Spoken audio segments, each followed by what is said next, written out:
Sa Pidig, Ilocos Norte, isang babaeng ang naaresto dahil sa kasong qualified theft. Sa bisa ng alias warrant of arrest, agad siyang nadakip ng mga otoridad. Yan ang tinutukan ni Police Master Sergeant Robert Abella Jr. Ang isang babae na may kasong qualified theft sa bayan ng Pidig, Ilocos Norte. Bandang alas 5:30 ng hapon nitong Agosto 27, ipinatupad ng Pidig Police katuwang ng iba pang unit ng PNP ang alias warrant of arrest laban sa isang 37 years old na babae na kinilala sa alias Isang. Ang warrant ay kaugnay ng criminal case number 11943-12 para sa kasong qualified theft na may rekomendadong piyansang 40,000 at inisyu ng korte sa Lawag City. Matapos maaresto, ipinaalam sa sospek ang kanyang mga karapatan, dinala sa istasyon para sa dokumentasyon at sinailalim din sa medikal na pagsusuri. Narito ang pahayag ng Chief of Police ng Pidig, Police Major Christian Lee G. Badwa.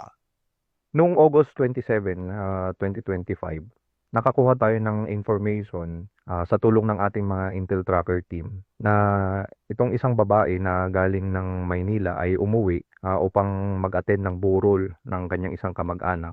At ito ay merong isang pending na warrant of arrest. At nung ating pinuntahan dun sa area ay positively nakita natin at na-identify natin itong isang babae na nandun nga sa isang barangay dito sa Pidig, Ilocos Norte.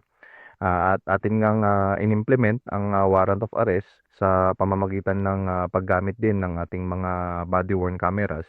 At atin siyang ni-return sa branch 12 dito sa Regional Trial Court dito sa Lawag at may recommended bail bond siya na 40,000 pesos.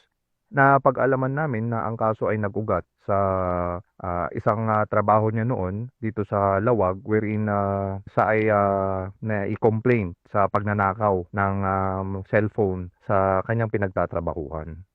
At doon na nga, naglabas ng warrant of arrest ang branch 12 ng Regional Trial Court ng Lawag at hindi pa siya nahanap way back 2024 last year at nagpunta siya ng Maynila.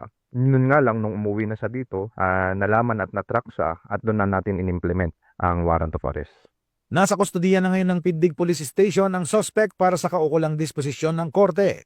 Para sa mas ligtas at maayos na pamayanan, tiniyak ni Police Major Badwa na patuloy ang kanilang operasyon laban sa mga taong may kinakaharap na kaso. Mula dito sa Ilocos Region, ako po ang inyong PNN correspondent, Police Master Sergeant Robert Abella Jr., alagad ng batas, tagataguyod ng Balitang Pulis.